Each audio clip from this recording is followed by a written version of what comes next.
اچھا، اب ایک چوتھی بات لے لو. میں بتانا کیا چاہتا ہوں، اعمال جاندار بنے، اعمال جاندار بنے، یہ بتلانا ہے مجھے. اس کے لیے چوتھی بات جو ہے وہ کیا ہے؟ وہ ہے اللہ کا دھیان.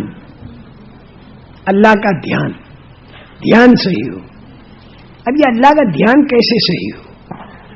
اس کا طریقہ اللہ کا ذکر کرنا، قرآن کی تلاوت کرنا، اور یہ جو مسنون دعائیں ہیں اس کو مانگنا.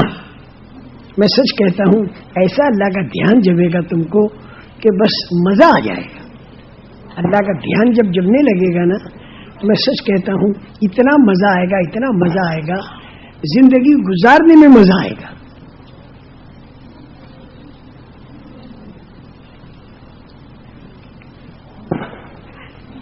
اس لیے کہ یہ کام دنیا ہی میں ہم کر سکتے ہیں، مرنے کے بعد تو پھر اس کا بدلہ ہے. اللہ کا دھیان جمانے کے واسطے چند باتیں یاد رکھو. ایک تو اللہ کا ذکر ہے، خوب دھیان جما کر اللہ کا ذکر کیا جائے. اور ذکر کے اندر یہ 6 تسبیحیں بتائی جاتی ہیں، اس کو معمولی مت سمجھو. یہ 6 تسبیحیں خوب اللہ کا دھیان جما کر کی، سبحان اللہ والحمد للہ ولا الہ الا اللہ واللہ اکبر، ساتھ میں اگر ولا حول ولا قوت الا باللہ العلی العظیم، اللہ کا دھیان جما کر یہ تسبیح پڑھی جائے. اور درود شریف اور استغفار بھی پڑھنے کی ایسی مشق کرو کہ جیسے ایک مجرم معافی مانگ رہا ہے، ایک مجرم معافی مانگ رہا ہے، یہ انداز ہو استغفار کا.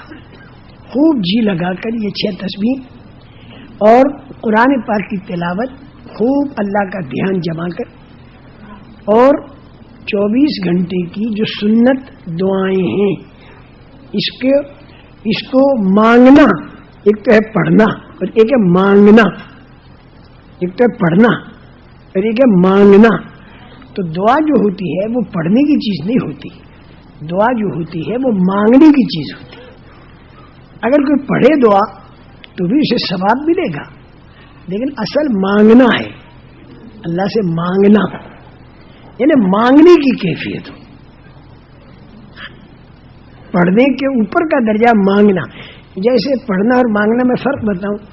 ایک آدمی کسی کے پاس گیا، اسے پیسے چاہیے، تو ایک تو وہ یوں کہے کہ میں بہت ہی محتاج ہوں، میرے کو اتنے روپے کی ضرورت ہے، اس کا نام تو ہے پڑھنا. اور ایک ہوتا ہے مانگنا، بھائی مجھے بہت ضرورت ہے، میرے چھوٹے چھوٹے بچے ہیں، لڑکی کی شادی ہونے والی ہے، ذرا میرے کو اتنے روپے دے دو. یہ مانگنا ہے. تو دعا مانگنے کی ترتیب پر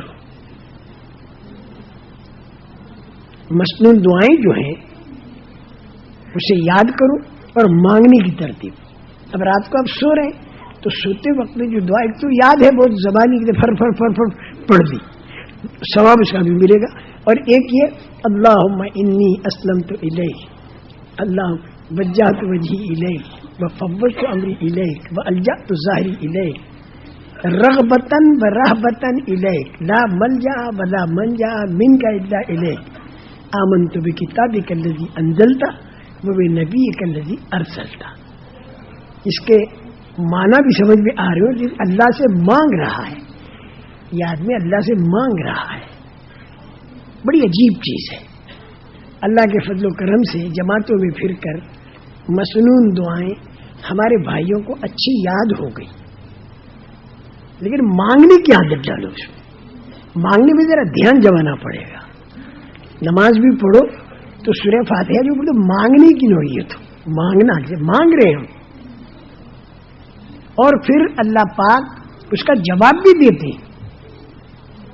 یہ ہمارے پیارے نبی صلی اللہ علیہ وسلم نے بتایا کہ اللہ پاک اس کا جواب بھی دیتے ہیں. ہم کہتے الحمدللہ رب العالمین، تو اللہ تعالیٰ اس کا جواب دیتے ہیں حمیدنی عبدی، میرے بندے نے میری تعریف کی. پھر ہم کہتے ہیں الرحمن الرحیم، تو اللہ جواب دیتے اثنا علی عبدی، میرے بندے نے میری ثنا کی. پھر ہم کہتے ہیں مالک یوم الدین، تو اللہ کہتے ہیں مجدنی عبدی، میرے بندے نے میری بزرگی بیان کی.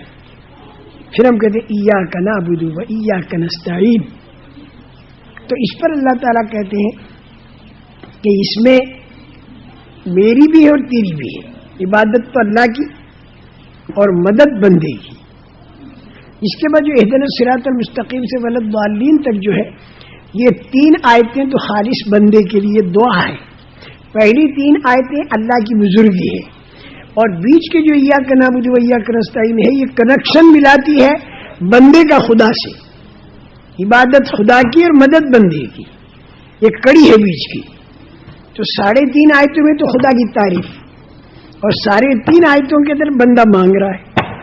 تو جب ولا الضالین کہا تو اخیر کے اندر اللہ پاک اس کا جواب دیتے ہیں کہ ھذا لی ولی عبدی ما سأل.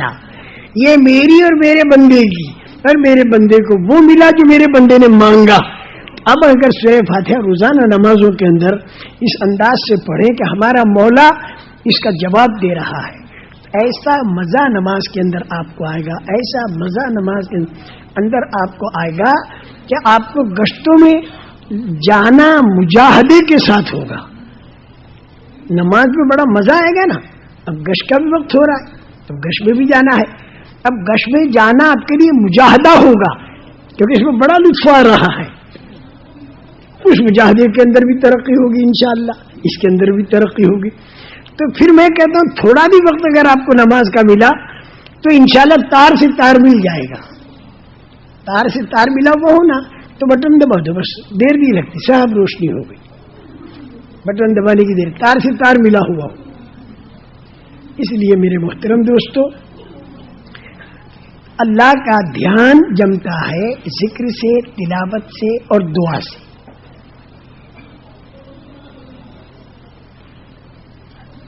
پہلے نماز میں جمے گا، اور پھر انشاءاللہ آپ تجارت کرو گے تو تجارت میں بھی اللہ کا دھیان ہوگا، کیونکہ نماز پڑھ کے آئے ہو، نماز میں کھڑے ہو کر آئے ہو، نماز میں اللہ کو بڑا کہا ہے آپ نے، اللہ اکبر. اب تجارت میں جاؤ گے تو آپ کو دھیان ہوگا کہ اللہ بڑے ہیں، اور قیامت کے دن مجھے اللہ کے سامنے کھڑا ہونا ہے. اس لیے اب میں اپنی تجارت کے اندر کوئی کام ایسا نہ کروں کہ قیامت کے دن اللہ کے سامنے کھڑا ہونے میں مجھے شرمندگی نہ ہو. عورتیں بھی سامنے خریدار آئیں گی، کیا کیا ہوگا. تو یہ آدمی اللہ کے خوف کے ساتھ پھر تجارت کرے گا. رجال لا تلہیہم تجارت ولا بیع عن ذکر اللہ وإقام الصلاة وإیتاء الزکاة یخافون یوما تتقلب فیہ القلوب والابصار. قیامت کا استحضار. یہ میں نے چوتھی چیز بتائی، اللہ کا دھیان جمے.